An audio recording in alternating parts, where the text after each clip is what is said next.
मी ना माझी एक लहानपणाची एक म्हणजे आठवण सांगते.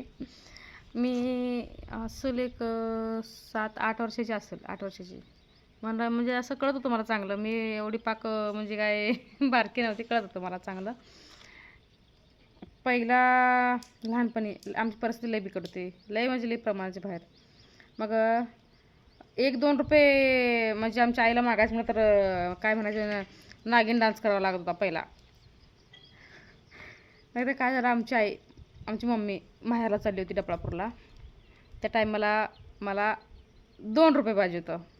मग आमची मम्मी काय करायची, पुढं चालली की नाही, मी टो टो टो बोंबलणार, तुझ्या मागच लागणार रडत. लय रडणार तुझ्या मागं लागून, रडणार. मम्मी आमची मग माघारी माराय आली की नाही, मी उरपाटी माघारी पळणार.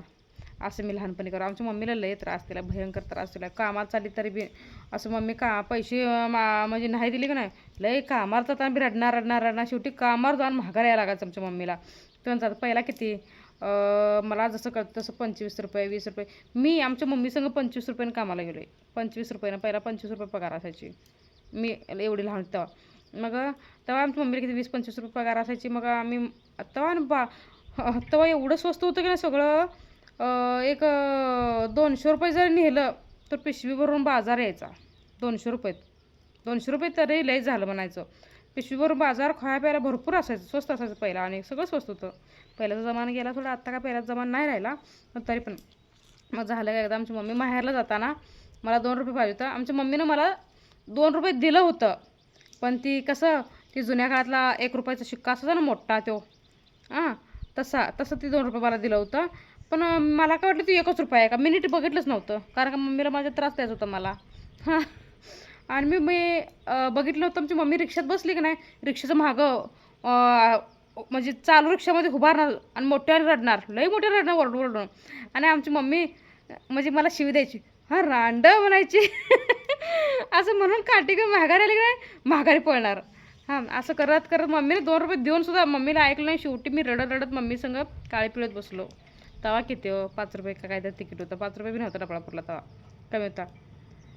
मग शेवटी मी आमच्या मम्मीसंग डफळापूरला गेलो आणि डफळापूरमध्ये गेल्यानंतर आमच्या मामाच्या गावाला गेल्यानंतर मी ती बघितलं तर ₹2 होतं. आणि हाय त्या घाण कपड्यावर हाय अशी मम्मीच्या मागं मी रडत रडत. मग तेव्हा वाटलं, बाई मी तिथंच बघितलं असतं तर एवढं कशाला आलो असतं तिथं ओरडत.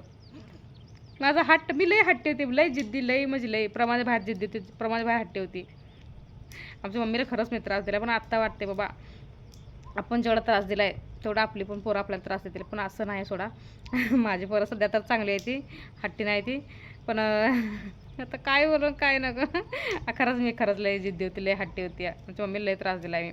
माझ्या आजीनं तरी ₹10साठी मला लई मारलेलं. मी मार खाल्ला, पण ₹10 आमची आजी कामाला चालली काय, तिचं पाय धरून वाढणार, पायाला गच्च धरून बसलो मी.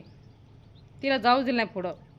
₹10 घेतलं तेव्हाच ग बसले. आजीनं आमच्या पहिला कातड्यात चप्पल असायची, त्या चप्पलीने माझी पाठ सगळी हिरवीगार केली होती. माझी आजी बिचारी मरून स्वर्गात गेली. आमच्या आजीने आम्हाला लहानाचं मोठं केलं सोडा, पण आमच्या आजी मला लय सांभाळलं. पण ₹10 घेतल्याशिवाय मी बी लय बहादरीन, लय बारकासांकडं होती मी. कोणाचं काम ऐकणार नाही, प्रत्येकाला वाद घालणार, एवढी वाईट होती मी. आत्ता वाटते बाबा मी माझा स्वभाव असा का होता. पण आता नाही हो, मला तर जास्त कुठं बोलू पण वाटत नाही, कोणाला जास्त कोणाजवळ बसू पण वाटत नाही. एकटंच बसू वाटते, म्हणजे असं कोणाच्या संपर्कात जाऊ वाटत नाही कुठं मला. अशी माझी कहाणी आहे बघा, काय सांगू.